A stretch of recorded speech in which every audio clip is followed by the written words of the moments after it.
வணக்கம். இது உங்கள் தமிழ் மெனு சேனல். என்னோட பேரு ஃபிலோ பாரதி. இன்னைக்கு நம்ம கிச்சன்ல ஒரு veg starter recipe paneer tikka தாங்க பார்க்க போறோம். ரொம்ப சுலபமா, காரசாரமா, நல்ல ருசியான ரெஸ்டாரண்ட் ஸ்டைல் பனீர் டிக்கா தவால தாங்க ஃப்ரை பண்ணி எடுக்க போறோம். எப்படி பண்றதுன்னு பார்க்கலாம் வாங்க. பனீர் டிக்கா பண்றதுக்கு முதல்ல பனீரை பேசிக் மேரினேஷன் பண்ணிடலாம். 1 டீஸ்பூன் எண்ணெய், 1/4 டீஸ்பூன் தனி மிளகாய் தூள், 1/4 டீஸ்பூன் உப்பு, 1/2 டீஸ்பூன் கசூரி மேத்தி, காய்ந்த வெந்தயக்கீரையை லேசாக வாட்டிட்டு பொடி பண்ணி சேர்த்துருக்கிறேன். ஒரு மிக்ஸ் கொடுத்துட்டு பன்னீரை 300 கிராம் பன்னீருங்க. பன்னீரை இந்த சைஸுக்கு கட் பண்ணி எடுத்து வச்சுருக்கிறேன். அந்த மசாலாவில் அப்படியே போட்டு ஒரு டாஸ் பண்ணி எடுத்துக்கோங்க. பத்திரமா கவனமாக அந்த மசாலாவில் பெரட்டி எடுத்துக்கோங்க. இது கொஞ்ச நேரம் ஊறிட்டு இருக்கட்டும். அதுக்குள்ளே நம்ம பன்னீர் டிக்காவுக்கு தேவையான வெஜ்ஜீஸ் எல்லாம் கட் பண்ணி எடுத்துடலாம்.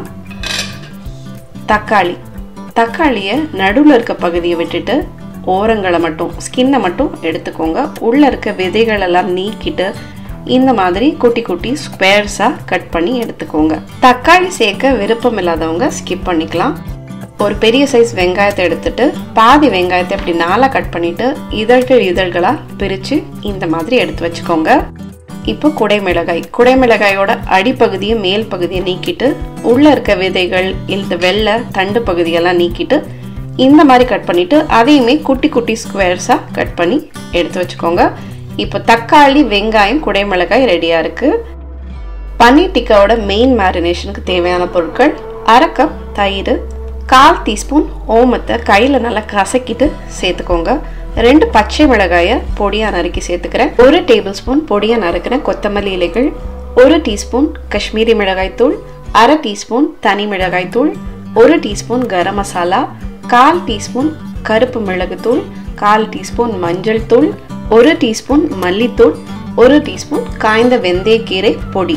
அது கூடவே 1 டேபிள் ஸ்பூன் இஞ்சி பூண்டு விழுது, 1 டேபிள் ஸ்பூன் கடுகு எண்ணெய், 3 டேபிள் ஸ்பூன் எலுமிச்சை சாறு. நான் புளிப்பு அல்லாத தயிர் சேர்த்துருக்கிறதுனால 3 டேபிள் ஸ்பூன் எலுமிச்சை சாறு சேர்த்துருக்கேன். நீங்கள் புளிச்ச தயிர் யூஸ் பண்ணுறீங்கன்னா 2 டேபிள் ஸ்பூனே போதும். 1 டீஸ்பூன் உப்பு சேர்த்துட்டு இந்த கலவையை நல்லா கலந்து விட்டுக்கோங்க. இந்த கடுகு எண்ணெய் சேர்க்கறதுனால நல்ல ஒரு ஃப்ளேவர் கிடைக்குங்க. இதோட ஸ்ட்ராங் ஸ்மெல் எனக்கு பிடிக்கல அப்படின்னு சொன்னீங்கன்னா கடுகு எண்ணெயை லேசாக சூடு பண்ணிவிட்டு அதுக்கப்புறமா சேர்த்துக்கோங்க. இப்போ நம்ம இந்த பன்னீரை சேர்த்துடலாம். வெட்டி வச்சிருந்த காய்கறிகள் எல்லாத்தையும் சேர்த்து இந்த கலவையில் நல்லா அதை கலந்து விட்டுக்கோங்க. ஒரு ஸ்பேச்சுலாவை பயன்படுத்தி இதை கலந்து விட்டுக்கோங்க. கைகள்னால கலந்தீங்கன்னா ஒருவேளை பன்னீர் உடையறதுக்கு நிறைய வாய்ப்பு இருக்குது. எல்லா பன்னீர், காய்கறிகள் எல்லாத்துலேயும் கம்ப்ளீட்டாக அந்த மசாலா கோட் ஆகணுங்க. இதை 1 மணி நேரம் நான் ஊற விடுறேன். மினிமம் 30 நிமிஷம் ஊற வச்சு எடுத்துக்கோங்க. பன்னீர் டிக்காக்கு ஒரு சைட் டிஷ் ரெடி பண்ணிடலாங்க. 2 பெரிய வெங்காயத்தை பொடியாக நறுக்கிட்டு சேர்த்துக்கோங்க. 1/4 டீஸ்பூன் உப்பு, 2 டேபிள் ஸ்பூன் எலுமிச்சை சாறு, 20 புதினா இலைகளை பொடியாக நறுக்கிட்டு இது ஒரு மிக்ஸ் பண்ணி எடுத்துக்கோங்க. இந்த சைட் டிஷ் ரொம்பவே டேஸ்டாக இருக்கும்.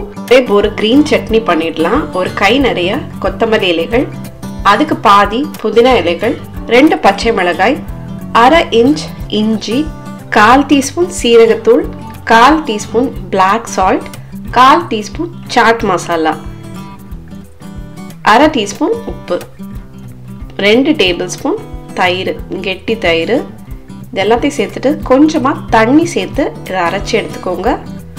இந்த மாதிரி அரைச்சி எடுத்துக்கோங்க. இப்போ நம்ம பன்னீர் டிக்காவை ஃப்ரை பண்ணி எடுத்துக்கலாங்க. ஹோட்டல் ஸ்டைலில், ரெஸ்டாரண்ட் ஸ்டைலில் இந்த மாதிரி குச்சிகளில் வெங்காயம், குடைமிளகாய், முதல்ல காய்கறிகள் சேர்த்துக்கோங்க.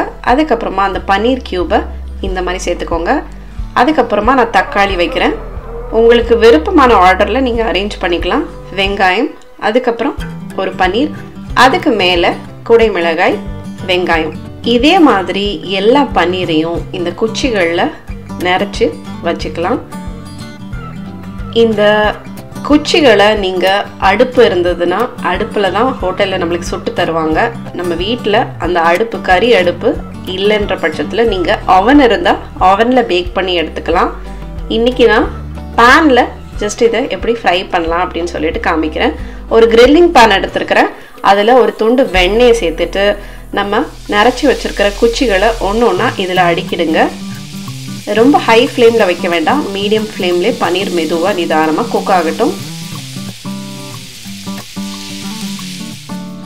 பன்னீரை நல்லா திருப்பி திருப்பி போட்டு அது நல்ல ஒரு மேலே நல்ல ஒரு டார்க் கோட்டிங் வர மாதிரி அங்கங்கே சார்ட் ஆகணும். அது அங்கங்கே இந்த மாதிரி டார்க் ப்ரௌன் ஆகணும்.